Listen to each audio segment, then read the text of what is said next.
সাদ বিন আবি ওয়াক্কাস রাদিয়াল্লাহু তাআলা আনহু আফ্রিকার ময়দানে কালিমার পতাকা উড্ডয়ন করার জন্য সৈন্যবাহিনী নিয়ে রওনা করলো। যখন সামনে খরস্রোতা নদী পড়ে গেল, তখন সাদ বিন আবি ওয়াক্কাস ডাক দিয়ে বলল, ও আমার মুসলিম জাতি, ও আমার সৈন্যবাহিনী সঙ্গী সাথী, এখানেই কি নিভে যাবে ইসলামের বাতি? সঙ্গী সাথী বলল, সেনাপতি, আমরা মুসলিম জাতি, কোনো বাধাই থামাতে পারে নাই আমাদের গতি। সামনে দেখতেছি খরস্রোতা নদী, এটা খরস্রোতা হয় যদি আপনি নারায়ে তাকবীর আল্লাহু আকবার বলে স্লোগান দেন। যার আর আমাদের কাছে আছে শ্রেষ্ঠ সম্পদ, মূল্যবান সম্পদ আর ঈমান, যে ঈমানের পদতলে পিষ্ট হয়ে যাবে গোলা বারুদ, কামান, বন্দুক আর কামান। হযরত সাদ বিন আবি ওয়াক্কাস রাদিয়াল্লাহু তাআলা আনহু নারায়ে তাকবীর আল্লাহু আকবার স্লোগান দিয়ে ঝাঁপিয়ে পড়লেন সমুদ্রের ভিতরে। সমুদ্রের মাছগুলো অস্ত্রের মতো মুসলমান সৈন্যগুলোকে মুখে করে নিয়ে তুলে দিল পারে। একটা পানির পড়ছিল পরি, সমুদ্রের একটি মাছ তৎক্ষণাৎ এটাকে সমুদ্রের কিনারায় নিয়ে দিল তুলি। এই খবর পৌঁছে গেল আফ্রিকায়। আফ্রিকার রাজা জর্জিস পড়ে গেল বেকায়দায়, বলল, আমার দেশের মানুষ, হইও না তোমরা বেহুশ, ওই যে দেখছো আফ্রিকার জঙ্গল, এটা হতে দেবে না মুসলমানদের মঙ্গল, থামিয়ে দিবে তাদের ইসলাম নামের লাঙ্গল। আমার আল্লাহ তাআলা কোরআনে বলেন, উলাইকা কাল আনআমি বাল হুম আদাল্লু ওয়া উলাইকা হুমুল গাফিলুন। ক্ষমতার দাপটে ইসলাম নামের লাঙ্গল থামিয়ে দিতে চায় যারা, আল্লাহর ভাষায় চতুষ্পদ জন্তু এবং রাম ছাগল হলো তারা, ঠিক কিনা?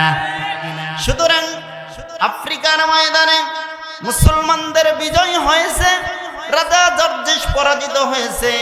যারা ইসলামের সাথে পাল্লা দিতে এসেছে তারাই দুনিয়ার থেকে বিদায় হয়ে গেছে। ইসলাম অতীত যুগে ছিল, বর্তমানেও আছে, ভবিষ্যতেও থাকবে। যারা ইসলামের সাথে দিবে পাল্লা, আল্লাহ তাআলা সাইজ করে দিবে তাদের কাল্লা, ঠিক কিনা? সেই ইসলামের বিজয় আমরা করতে চাই। রাজি আছি তো ইনশাআল্লাহ? কথা কয় না এবার, অনেকে মুখই খোলে নাই, জবান খোলে নাই, পিছন থেকে বলেন, আপনারা কি ইসলামের বিজয় করতে চান? আমাদেরকে দেখিয়ে দিতে হবে বিশ্বনবী মুহাম্মদুর রাসূলুল্লাহ সাল্লাল্লাহু আলাইহি ওয়াসাল্লামের সাহাবী হযরত আবু বকর সিদ্দিক রাদিয়াল্লাহু তাআলা আনহু তার বাল্যকালের বন্ধু বেছে নাই। রাসূলুল্লাহ সাল্লাল্লাহু আলাইহি ওয়াসাল্লামের পরে যিনি অর্ধেক পৃথিবী ইসলামের সুশীতল ছায়ার নিচে নিয়ে এসে দিয়েছিলেন, খলিফা ওমর রাদিয়াল্লাহু তাআলা আনহু বেছে নাই। রাসূলুল্লাহ সাল্লাল্লাহু আলাইহি ওয়াসাল্লামের সাহাবী খালিদ বিন ওয়ালিদ রাদিয়াল্লাহু তাআলা আনহু, যিনি যুদ্ধের ময়দানে প্রতাপশালী এমন যোদ্ধা ছিলেন, জীবনে কোনোদিন পিছনে ফিরে তাকান নাই। খালিদ বিন ওয়ালিদ বেছে নাই, তাতে কি হয়েছে? আজ থেকে ১৫০০ বছর আগে সাহাবীরা যেমন ইসলামের ঝান্ডা প্রতিষ্ঠা করার জন্য ময়দানে ভূমিকা রেখেছিলেন, আজ থেকে সেই ১৫০০ বছর পরে আমরা এই চর তারাবাড়িয়ার মুসলমান ইসলামের ঝান্ডাকে সমুন্নত রাখার জন্য জীবনের সর্বোচ্চ ত্যাগ করে আগামীর পার্লামেন্টে কোরআনের পার্লামেন্ট বানানোর জন্য কারা কারা রাজি আছে? তুমি হাত তুলে আল্লাহকে দেখো। চ্যানেলটি সাবস্ক্রাইব করে আমাদের সঙ্গেই থাকুন। আল্লাহ তাআলা যেন সকলের হায়াতে বারাকা দান করেন, সবাই পড়ি আমিন। শুকরিয়া আদায় করছি সেই মহান আল্লাহ সুবহানাহু ওয়া তাআলার দরবারে যে আল্লাহ রাব্বুল আলামিন আমাদেরকে এই এলাকার হাজার হাজার মানুষ থেকে বাছাই করে জান্নাতের ফুল বাগানের ফুল হওয়ার জন্য আমাদেরকে কোন কোন শীতের মাঝে রহমতি বরকতি সামিয়ানার নিচে বসার যিনি তৌফিক দান করলেন, যে মহান মনিব আমাদেরকে পরকালে জান্নাতের উপযোগী করে গড়ে তোলার জন্য কোরআন সুন্নাহের আলোচনা শোনার তৌফিক দিলেন, এখানে আসার এবং বসার সুযোগ করে দিলেন। এজন্য সেই মহান আল্লাহ সুবহানাহু ওয়া তাআলার দরবারে শুকরিয়া আদায় করি। সবাই পড়ি আলহামদুলিল্লাহ। আওয়াজ খুবই কম হলো। এ জবান দিয়েছেন কে? সবাই বলেন কে? আল্লাহ। আপনাদের এলাকায় এমন কিছু লোক থাকতে পারে যে লোকটাকে সামনে ডেকে নিয়ে আসবেন, তারপরে তার গালে কষে কয়েকটা চর মেরে দিবেন, দেখবেন কোনো কথা বলবে না। কিছু দূর হেঁটে যেয়ে সামনে গিয়ে নিজের হাত দিয়ে নিজের গাল থাপড়াইবে, নিজের বুক থাপড়াইবে, হাত পা নাড়াচাড়া করবে, কথা বলতে পারে না। আমরা ঢাকার ভাষায় এটাকে বলি বোবা। আপনারা কি বলেন? বোবা। এই লোকটা কথা বলতে পারবে না, নিজের হাত দিয়ে নিজেকে আঘাত করতে থাকবে আর আপনাকে যেন বোঝাতে থাকবে যে তুই তো বুঝিস না কথা না বলার যে কত যন্ত্রণা। যদি সেটা বুঝতিস তাহলে বোবা মানুষের গায়ে কখনো হাত উঠাতি না। আল্লাহ তাআলা আমাদেরকে তাদের অন্তর্ভুক্ত করেন নাই, এজন্যই তো শুকরিয়া আদায় আরো বেশি জোরে করা উচিত। কথা কোন ঠিক কিনা? জবান ছেড়ে পড়ি আলহামদুলিল্লাহ। দরুদ এবং সালাম বর্ষিত হোক বিশ্ব মানবতার মুক্তির দূত, বিশ্ব জগতের রহমতের কান্ডারি, সমস্ত নবী রাসূল গণের মাথার তাজ, সাইয়্যিদুল মুরসালিন, শাফিউল মুজনাবিন, আনিসুল গারিবিন, সিরাজুস সাদিকিন, রাহাতুল আশিকিন, মুহিবুল ফুকারাই ওয়াল গুরামাই ওয়াল মাসাকিন, জনাবে মুহাম্মদুর রাসূলুল্লাহ। সবাই পড়ি সাল্লাল্লাহু আলাইহি ওয়াসাল্লামের উপর। আজ থেকে ১৫০০ বছর আগে তিনি খুবই অল্প সময়ের মধ্যে আইয়ামে বর্বর জাহেলিয়াতের সমাজকে একটি শান্তির সমাজ উপহার দিয়েছিলেন এবং বুঝিয়ে দিয়েছিলেন আসলেই দুনিয়ার শান্তি এবং আখিরাতের মুক্তির পথ হলো ইসলাম। সেই নবীর উপর দরুদ এবং সালাম সবাই পড়ি সাল্লাল্লাহু আলাইহি ওয়াসাল্লাম। সম্মানিত হাজিরিন, খুবই সংক্ষিপ্ত সময় আলোচনা করব, এজন্য কোরআনের কোনো আয়াতও নেই, কারণ অল্প সময়ের মধ্যে আমাকে যে তারিখে দাওয়াত দেওয়া হয়েছে তারিখটা শেষ হয়ে যাবে। আর মাত্র সময় আছে মাত্র ২৬ মিনিট। এই ২৬ মিনিটের মধ্যেই আমাকে যে তারিখ করে দাওয়াত করা হয়েছে সেই তারিখ শেষ। তো এই জন্য বেশি সময় আলোচনা করা যাবে না।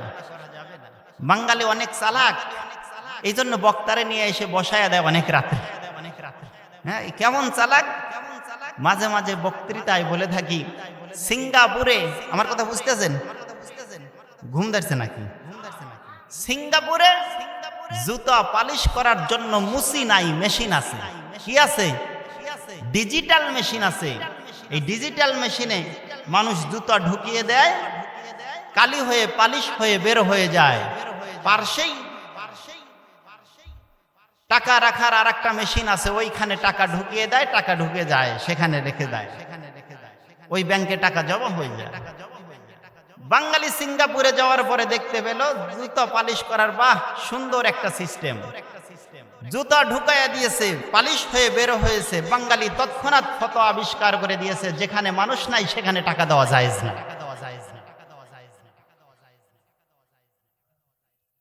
সারা মাস মেশিনে জুতা পালিশ হলো। মাস শেষে কোম্পানির মালিক যারা, 1 মাস শেষে বক্সগুলো ওপেন করে দেখলো তারা জুতা পালিশ হয়েছে $60,000, মাগার ভিতরে মাল নাই। দ্রুত ডাকলো সফটওয়্যার ইঞ্জিনিয়ারদের। ইঞ্জিনিয়ার, টাকা তো নিবা, একটা কাজ কি করবা? কি? এই যে কারা জুতা পালিশ করে নিয়ে গেল, একটা কাজ করো, অন্তত পক্ষে তাদেরকে অন্তত ধরা যায় এরকম একটা সিস্টেম চালু করো। সফটওয়্যার ইঞ্জিনিয়াররা প্রচুর গবেষণা করে সিসি ক্যামেরা আবিষ্কার করলো। এই সিসি ক্যামেরায় পড়লো ধরা বীর বাঙালি যারা এই মহান কামটি করেছে তারা। সিঙ্গাপুরের মানুষেরা অবাক হয়ে গেল, বীর বাঙালি যদি দেশে চলে যায় তাহলে আমাদের এই কাজগুলো কে করবে? সফটওয়্যার ইঞ্জিনিয়ারদেরকে বলল, শোনো, তোমরা আরেকটা কাজ করে দাও, যাতে করে জুতা পালিশ হওয়ার মেশিনও থাকে, বাঙালিও যেন থাকে। বুঝতেছেন আমার কথা?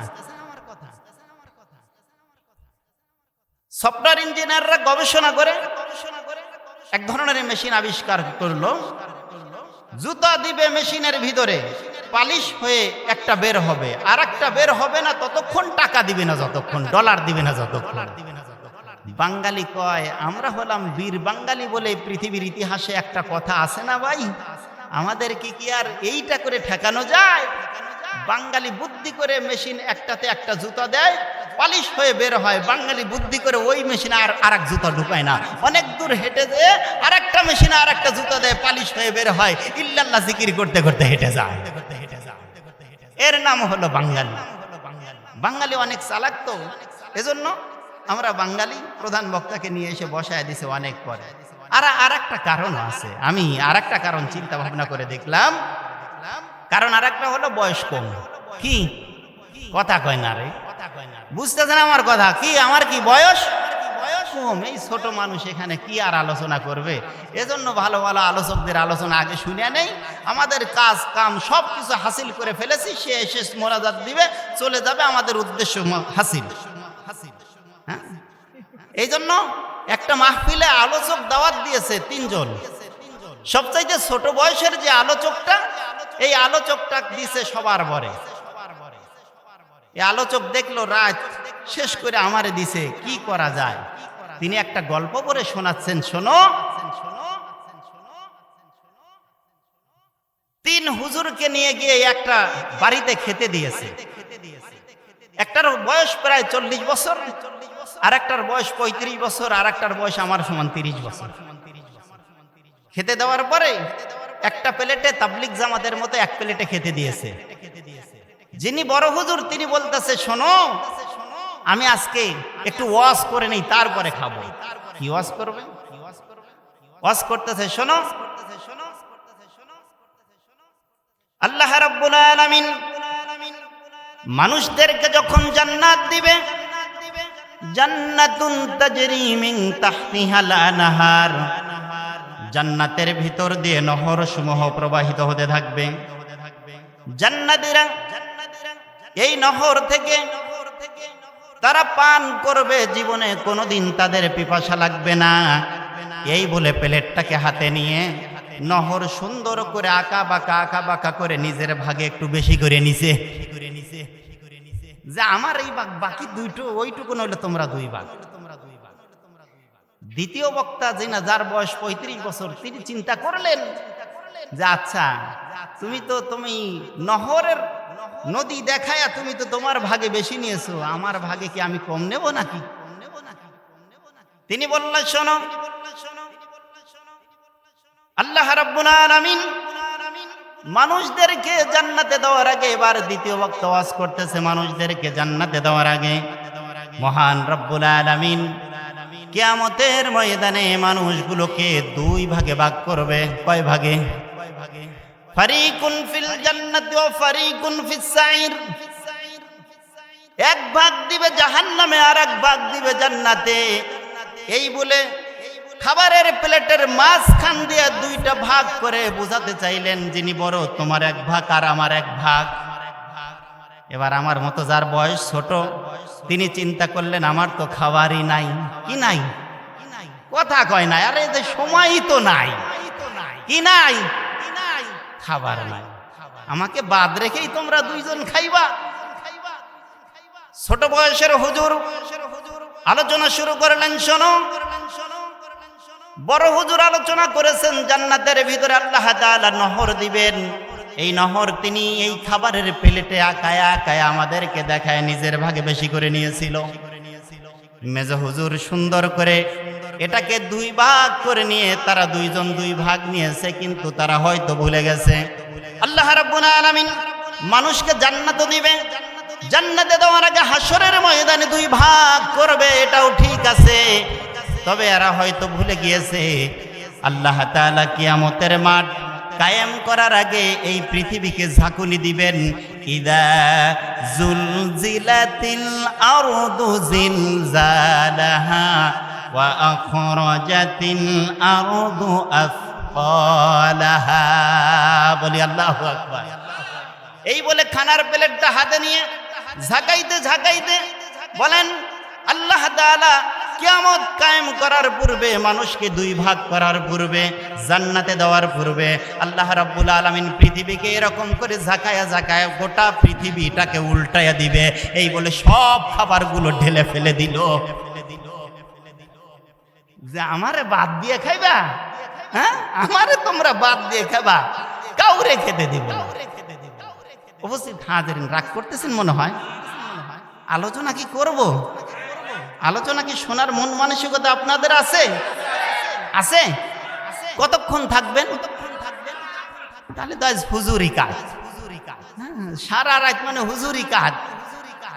আজকে মনে হয় সব আলোচনা হুজুর করে দেব না, আলোচনা কখনো শেষ হবে না। ওয়ালাউ আন্নামা ফিল আরদি মিন শাজারাতিন আকলামু ওয়াল বাহরু ইয়ামুদ্দুহু মিন বা'দি সাব'আতি আবহুরিম মা নাফিদাত কালিমাতুল্লাহ।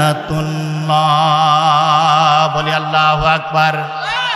আল্লাহ তাআলা বলেন, 7 সমুদ্রের পানিগুলোকে যদি কালি বানানো হয়, পৃথিবীতে যত গাছ গাছালি দেখতেছে সবগুলোকে কেটে কেটে যদি কলম বানানো হয়, সমুদ্রের বানানো পানি নামক কালি দিয়া, আর বৃক্ষ তরুলতা এই গাছ গাছালি দিয়ে বানানো কলম দিয়া যদি এই কালামের ব্যাখ্যা লেখা শুরু করে দাও, সব কিছু নিঃশেষ হয়ে যাবে, কোরআনের ব্যাখ্যা লেখা শেষ হবে না। সুতরাং হুজুরের আলোচনাও কোনোদিন শেষ হবে না। এই কোরআন এমন একটা কিতাব, ভালো করে মনোযোগ দেন। এই কোরআন এমন একটা কিতাব, পাথরের মতো মনকে মুহূর্তের মধ্যে গলায়া নরম করে দিতে পারে। সুবহানাল্লাহ। কি আগামীকাল সকালে কবেন না তাবারক হওয়ার পরে কবেন? এখনই বলা লাগবে, ঠিক না? জোরে কোন সুবহানাল্লাহ। আমার উপস্থিত হাজিরিন, ভালো করে লক্ষ্য করেন। আলোচনা আমি শুরু করব, অল্প সময়ের মধ্যে আপনাদের মনোযোগ আমি নিচ্ছি। রাসূল সাল্লাল্লাহু আলাইহি ওয়াসাল্লামের সময়, কি বাবার মাইকে কি যেন হয়ে গেল? মাইকেল আছে নাকি? কিছু করেছেন? রাসূলুল্লাহ সাল্লাল্লাহু আলাইহি ওয়াসাল্লামের সময় তিনি যখন কালিমার দাওয়াত দিচ্ছিলেন, আমি তো আমার ভয়েস অনেক জোরে দিয়ে দিছি, তিনি যখন কালিমার দাওয়াত গুলো দিচ্ছিলেন, সেই সময় বিশ্ব নবী, আমার দিকে লক্ষ্য করেন, আমার দিকে লক্ষ্য করেন। হ্যাঁ, ইয়া ইয়াহইয়া খুযিল কিতাবা বিকুওয়া, ইয়াহইয়া কিতাবকে শক্ত করে ধরো।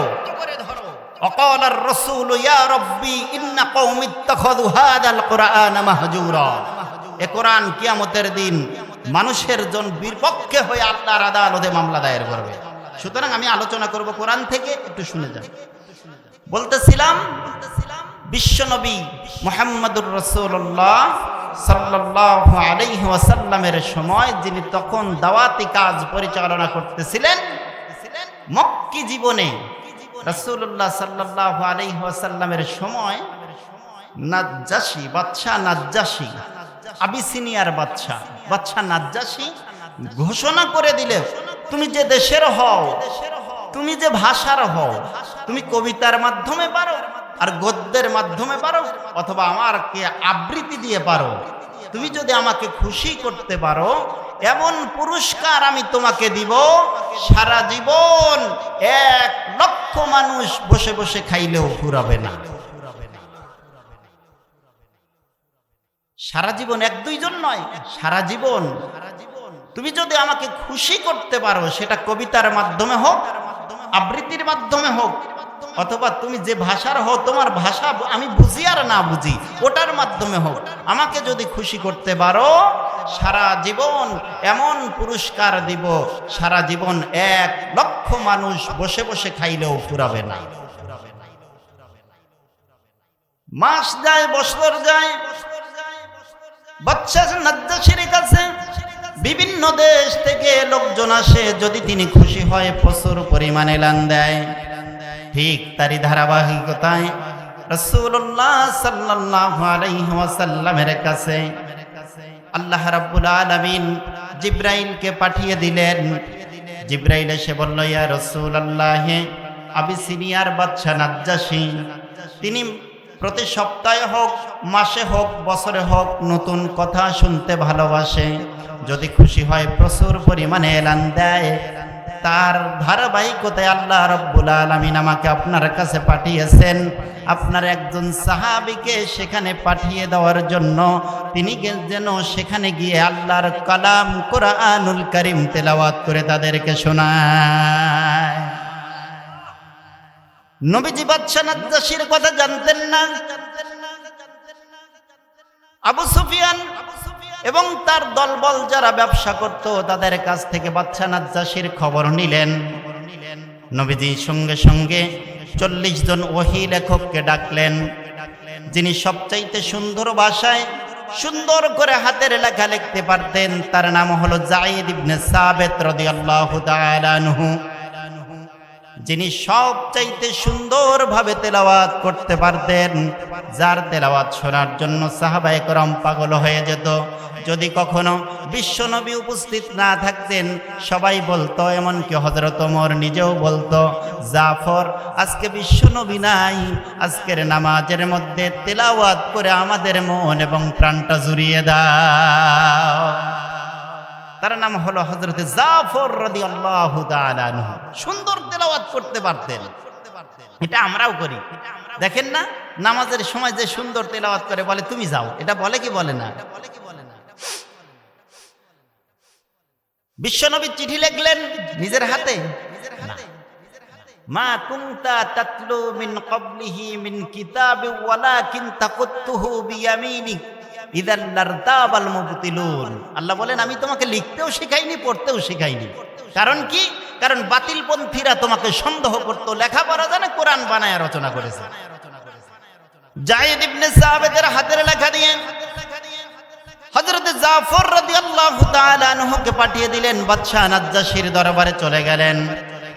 বাদশা নাজ্জাশী তার মাথা থেকে পা পর্যন্ত তাকিয়ে দেখলেন।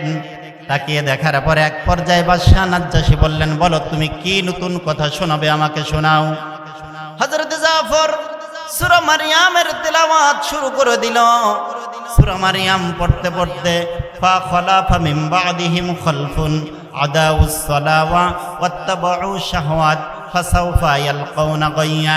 এই আয়াত যখন জাফর তেলাওয়াত করেছে, বাদশা নাজ্জাশী নিজের সিংহাসনে বসে আর স্থির থাকতে পারে নাই। কাঁপতে কাঁপতে সিংহাসন থেকে পড়ে গেল। বাদশা নাজ্জাশীর বিশাল দরবারের যতজন বসে আছিল সবাই সেখানে গড়াগড়ি দিয়ে কান্না শুরু করে দিল। আল্লাহ রাব্বুল আলামিন বাদশা নাজ্জাশীর বিশাল দরবারটাকে বিশ্বনবীর সামনে টেলিভিশনের মতো হাজির করিয়ে দিল। এবার আল্লাহ রাব্বুল আলামিন আয়াতে কারিমা নাযিল করেছেন। বিশ্বনবীর কাছে আয়াতে কারিমা নাযিল করলেন, ওয়া ইযা সামি'ু মা উনজিলা ইলার রাসূল তারা আ'য়ুনাহুম তাফিদু মিনাদ দাম'i মিম্মা আরাফু মিনাল হক ইয়াকুলুনা রাব্বানা আমান্না ফাকতুবনা মা'আশ শাহিদিন।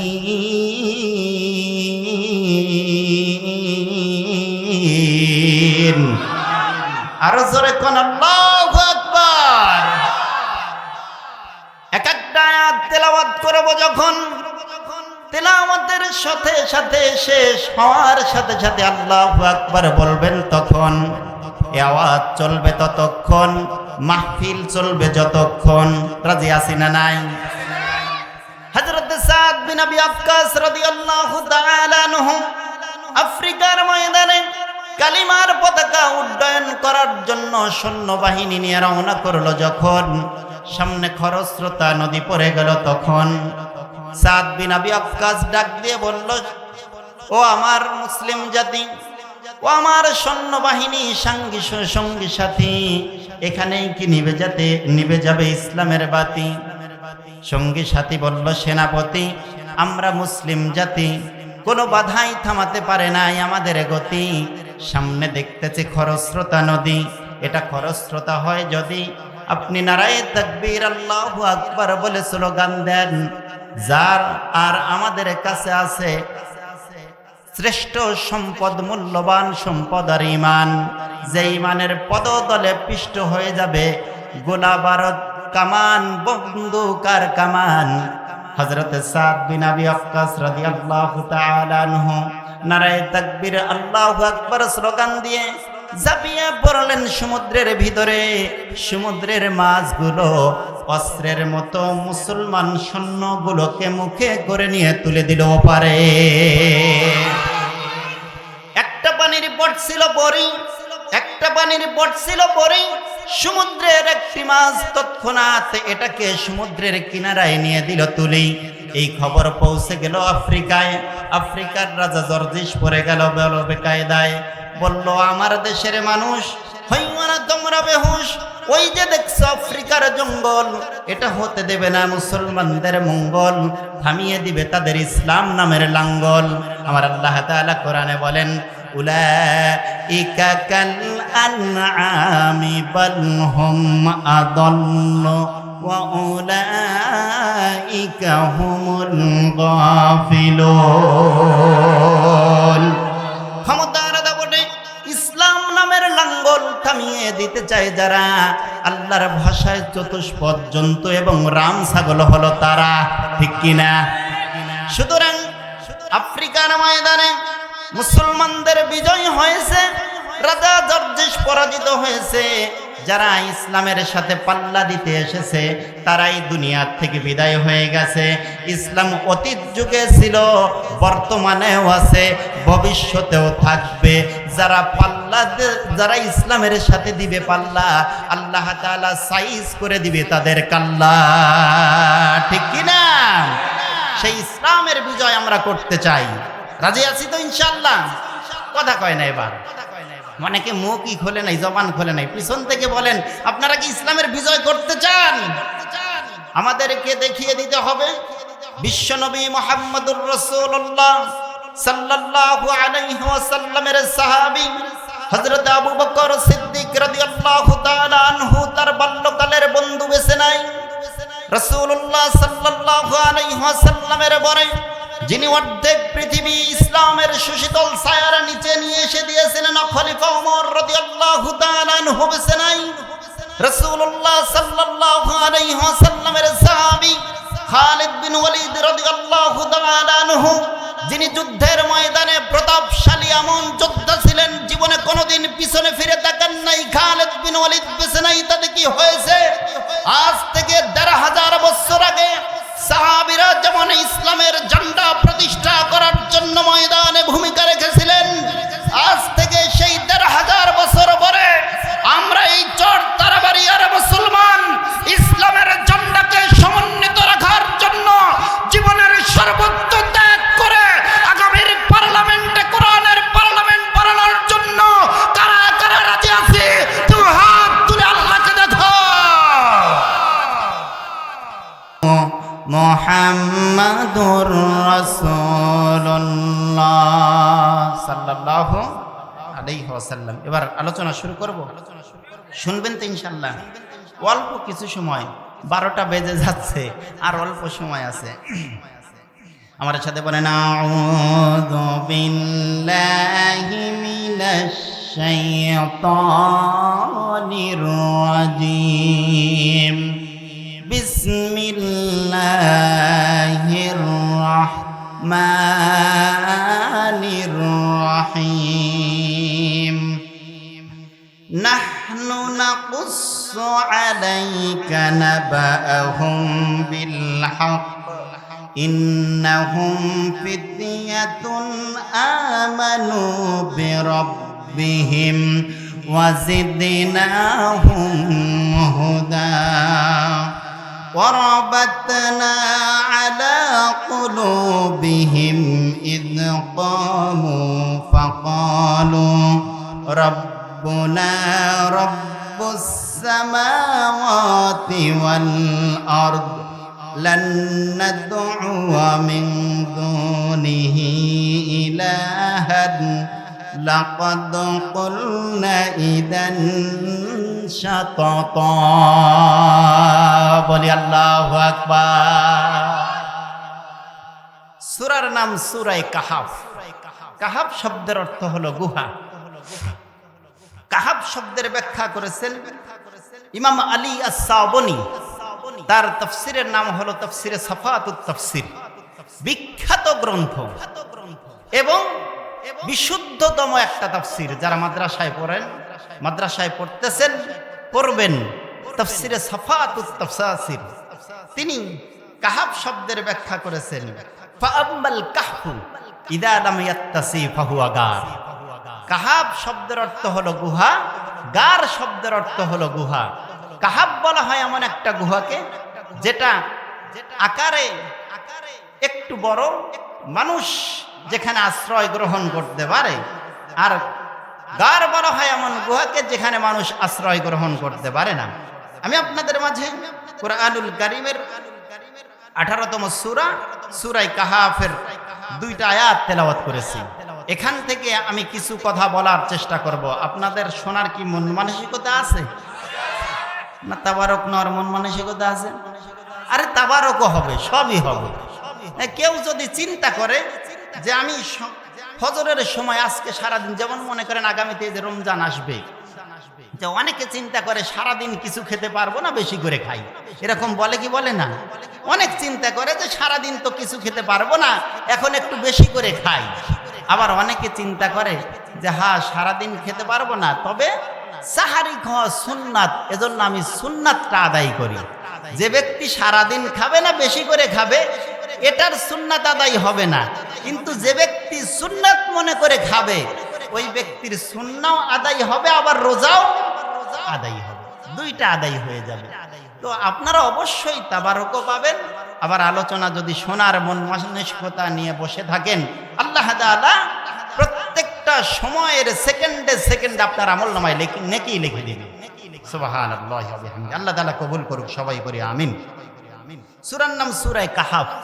আজ থেকে 6500 বছর পূর্বে বর্তমান জর্দানের রাজধানী আম্মান শহর থেকে আনুমানিক 60 কিলোমিটার দক্ষিণ পশ্চিম কর্নারে বানজালুস নামক পাহাড়ে হাইজুন নামক গুহায় এক বিস্ময়কর ঘটনার অবতারণা ঘটেছিল। যেই ঘটনাকে আরবিতে এবং আমাদের কোরআনুল কারীমের সূরায় অনুযায়ী যাকে বলা হতো কাহাফ, আসহাবুল কাহাফ, আসহাবে কাহাফের ঘটনা। বলি সুবহানাল্লাহ।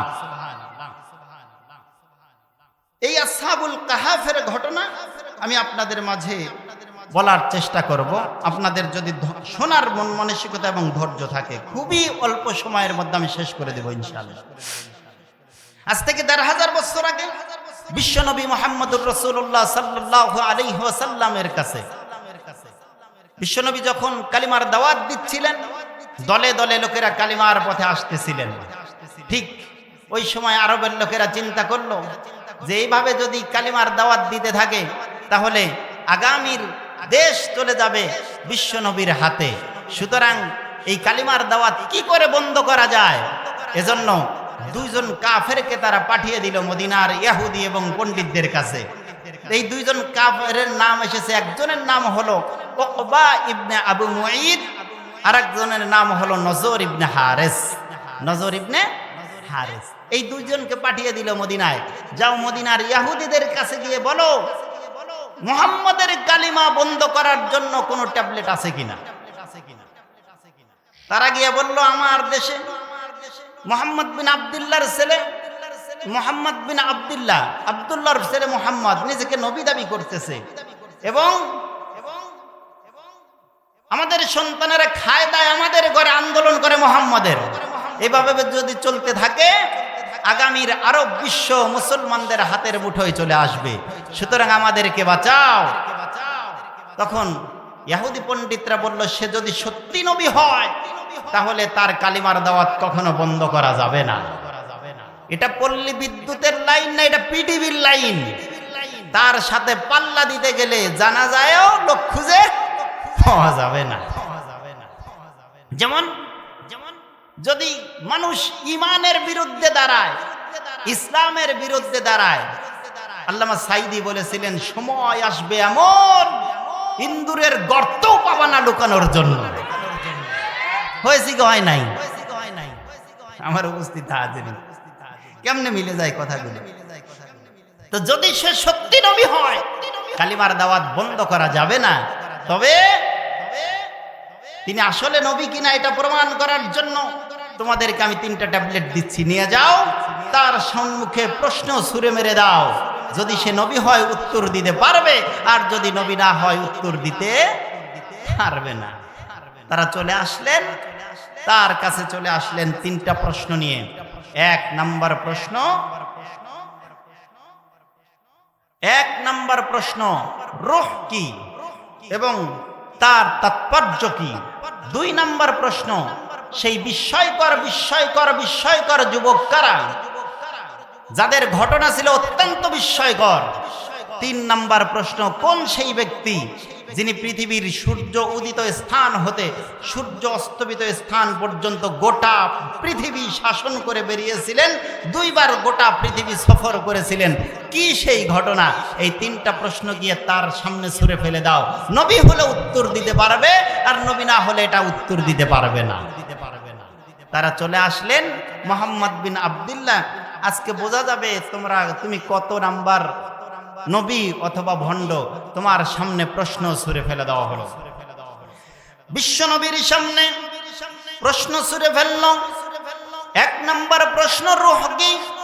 2 নাম্বার প্রশ্ন, বিস্ময়কর যুবক কারা, যাদের ঘটনা ছিল অত্যন্ত বিস্ময়কর। 3 নাম্বার প্রশ্ন হলো, কোন সেই ব্যক্তি যিনি মাশরিক হতে মাগরিব পর্যন্ত সফর করেছিলেন। এই 3টা প্রশ্নের উত্তর যদি তুমি দিতে পারো, আমরা তোমাকে নবী বলে মেনে নেব। বিশ্বনবী মুহাম্মদুর রাসূলুল্লাহ সাল্লাল্লাহু আলাইহি ওয়াসাল্লাম বললেন, তোমাদের প্রশ্নের জবাব আগামী কালকে দিব।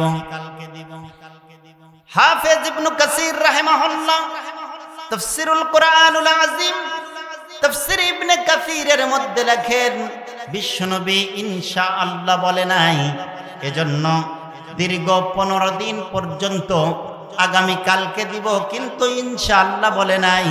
এই জন্য বিশ্বনবীর সামনে 15 দিন পর্যন্ত ওহী আসা বন্ধ ছিল, জিবরাইল আসে না।